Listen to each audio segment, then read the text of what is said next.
Chapter 10. Using the mind control to check your feelings. Much has been said about controlling the feelings, getting self-aware, understanding every message being relayed by the emotion, managing one's arousal, and correcting our thinking processes have been mentioned to this cause.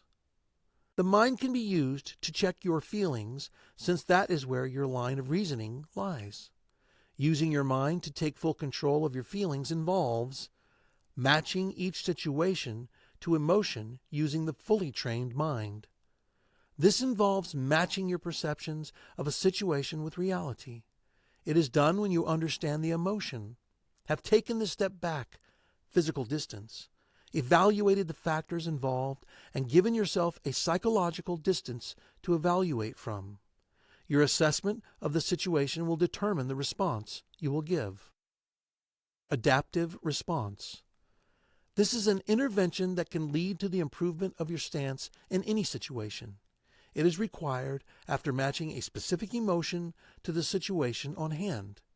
It is the response given which utilizes the right amount of energy needed to exert control of the situation.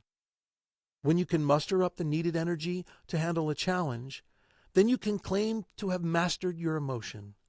That is not all, though. What happens when your emotion does not match the situation? Change is required. You just have to change your view concerning the presented situation. One way to do this is by requesting further clarification or ask others who happen to be in the same situation for their input. A change in your perception will not lead to a change in emotion, eventually controlling your feelings. Your choice. This is a very important factor that will determine whether your feeling is controlled or not. It is basically your choice to follow through with your well-thought-out assessment of a situation. It is also important as it can result in varying outcomes. One that borders on two extremes that can mar the handling of a challenge or transform it into something beautiful. The choice is yours eventually. A properly trained mind will do these in helping you keep your feelings in check. All you need to do is follow through with it. Here are some do's and don'ts when it comes to gaining mastery over your feelings. Number 1. Never let others control your emotion. Negativity abounds, as mentioned earlier. This is not restricted to our thoughts alone. There are negative persons everywhere, including family members and close friends. These persons who fall into this category make efforts to bring you down either in words or actions. Words sink and cut through like knives, so you need to watch what you listen to. In the right sense of it, you cannot really determine the direction of the words you want to listen to, but you will agree that criticism from familiar persons stings most. Such criticism is not constructive. They do not look at the bigger picture and only help in bringing you down. You need to cut persons like this from your midst. Only then can you let the air of positivity reign in. Number 2. Take responsibility for your actions. Avoid using the standards of others to measure yourself. That being said, evaluate criticism closely when you get them from those you look up to. Instead of swerving back and forth, accept your role and take responsibility for your actions. This will help put your critics in place, as they will know now that you have a clear-cut path as to where you are headed. Number 3. Say no. Learn to say no and stick with it.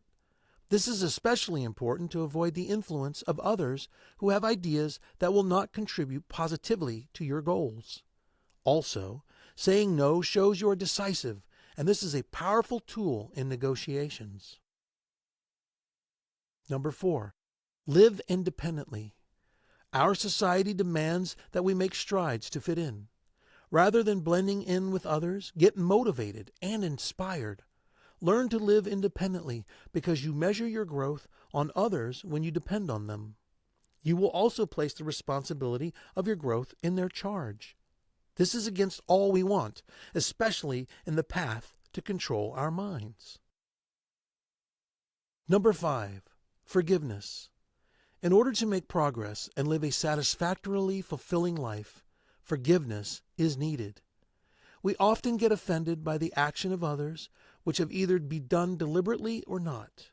Without forgiveness, it will be quite impossible to move on and continue making positive moves in our lives. Holding grudges never gives us a balanced view when making decisions. They creep up with our unconscious mind and affects our belief systems. Do not get unnecessarily burdened by grudge. You have better things to think and worry about.